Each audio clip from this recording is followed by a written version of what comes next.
Praise the lord. మన ప్రభువును ప్రియ రక్షకుడైన యేసుక్రీస్తు పరిశుద్ధమైన నామములో కూడి వచ్చిన మీ అందరికీ నా యొక్క హృదయపూర్వకటి వందనాలు తెలియజేస్తున్నాను. దేవుని బిడ్డలారా, అందరు బాగున్నారా? ఈ రోజున దేవుని యొక్క మాటలు చదువుకుందాం. మార్కు సువార్త 13వ అధ్యాయము 7వ వచనం. మార్కు సువార్త 13వ అధ్యాయము 7వ వచనం.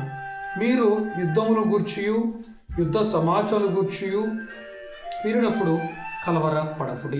నేను బిళ్ళారా, ప్రభువైన యేసుక్రీస్తు సశరీరుగా భూమి మీద నివాసము చేస్తున్నటువంటి ఆ రోజులలో తన శిష్యులకు చెప్తున్నాడు. రాకడకు ముందు మరి జరగబోయే పరిణామాల గురించి ఆయన మాట్లాడుతూ, నా రాకడకు ముందు మరి యుద్ధములు, భూకంపములు, కరువులు, కాటంకములు అన్నీ జరుగును. అయితే మీరు మీ హృదయములను కలవరపడనీయకుడి అని దేవుని బిళ్ళారా ప్రభువైన యేసుక్రీస్తు చెప్పాడు. మరి ఈ రోజున మనం కూడా చూస్తున్నాం దేవుని బిళ్ళారా, అక్కడక్కడ కరువులు, భూకంపాలు, యుద్ధములు. ఇప్పుడు ప్రస్తుతం జరుగుతున్న ఇజ్రాయెల్ ఇరాన్ యుద్ధం జరుగుతున్నది. మన గడిచిన దినాలలో ఇండియా పాకిస్తాన్కి మరి చిన్న యుద్ధం జరిగింది. అలాగనే నేను అక్కడక్కడ ప్రమాదాలు, అహ్మదాబాద్లో మనం చూసాం, ఫ్లైట్ యాక్సిడెంట్ చూసాం.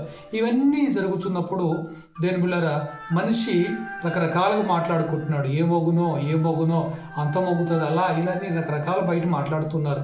అయితే దేవుని బిళ్ళగా నీతో నాతో ప్రభు మాట్లాడుతున్న మాట, ఇవన్నిటిని గురించి మరి నువ్వు బాధపడనక్కర్లేదు, కలవరపడనక్కర్లేదు. నువ్వు బాధపడేది మాత్రాన ఇవేమి జరుగుతుంటాయి. కానీ దేవుని బిళ్ళారా, మనం కలవరపడాల్సిన విషయము, మనం భయపడాల్సిన విషయం ఏంటంటే, దేవుని బిళ్ళారా, మన ఆత్మ నిమిత్తమై, మన ఆత్మీయ జీవితం నిమిత్తమై, మన విశ్వాస జీవితం నిమిత్తమై మనం కలవరపడాలి. దేవుడు మనకి ఇచ్చేటువంటి ఆత్మ రక్షణ, దేవుడు మనకి ఇచ్చేటువంటి విశ్వాసము మరి ఎక్కడ ఉంది? ఈ రోజున పరిస్థితులను బట్టి దేవుని బిడ్డరా, విశ్వాసం ఏమవుతున్నాడు, విశ్వాసుల పరిస్థితి ఎలాగవుతుంది, ఆత్మీయతలు మనం ఎక్కడున్నాం అనేటువంటి ఆ అనుభవాలలో మనిషి రోజున ఎక్కడికో వెళ్ళిపోతున్నాడు దేవుని బిడ్డరా. అయితే నీ విశ్వాసం, నీ పరిమాణము, నీ యొక్క పరిస్థితి ఎక్కడ ఉంది? ప్రభు వచ్చి లెక్క అడిగినప్పుడు మరి నీ తలాంతు ఎక్కడ ఉంది? నీ విశ్వాసం అనేది ఎక్కడ ఉన్నది?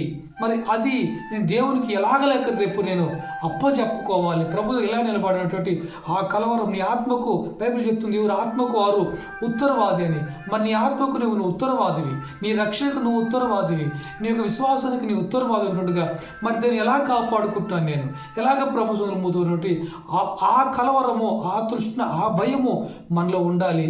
దానికి అలాగా, ఎందుకంటే ఆత్మ సిద్ధముగా మనకు ఉండాలి. ఎందుకంటే ఏ క్షణము ఏం జరుగుతుందో మనం చూస్తున్నాం. బయటికి పోయిన వాళ్ళు క్షేమంగా వస్తామని లేదు, అయితే ఆత్మ ఎప్పుడు సిద్ధముగా ఉండాలి. మరి నేను దేవుని ఆత్మీయ జీవితము సిద్ధముగా ఉండనటువంటి ఆ కలవరం, ఆ వాంఛతోటి మన ముందుకి కొనసాగించేవాళ్ళు దేవుని. కనుక లోకంలో అనేక జరుగుతున్నాయి. వాటి నిమిత్తమై మనం కలవరపడినా, చింతపడినా దేవుని బిడ్డగా జరుగుతూ ఉంటుంది. అందుకే ఆయన మీ చింత యావత్తు, మీ పరిస్థితులను నా మీద వేయండి, ఇదిగో నేను మిమ్మల్ని దీవిస్తాను ఆస్తులు చెప్పిన గొప్ప దేవుడు. కనుక ఏ విషయంలో కలవరపడద్దు. లోకపరముగా ఆత్మీయ జీవితంలో మనము ఎలాగున్నటువంటి ఆ యొక్క కలవరం అంతా ఆయన మీద వేసి ఆత్మీయతను కాపాడుకుంటూ, విశ్వాసాన్ని కాపాడుకుంటూ మనం ముందుకు పోదాం. దేవుడు మనందరినీ దీవించి ఆశీర్వదించునుగాక. ప్రార్థన. ప్రేమాస్వరూపిన తండ్రి, మీకు వందనాలు.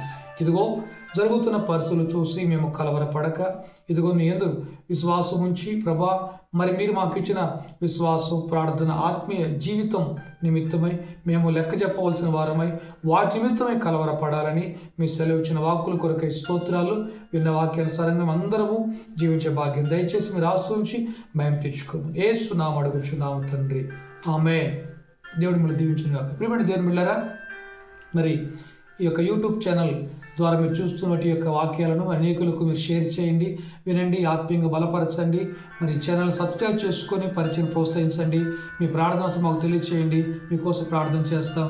దేవుడు మిమ్మల్ని దీవించి ఆశీర్వదించునుగాక. ఆమేన్. Praise the lord.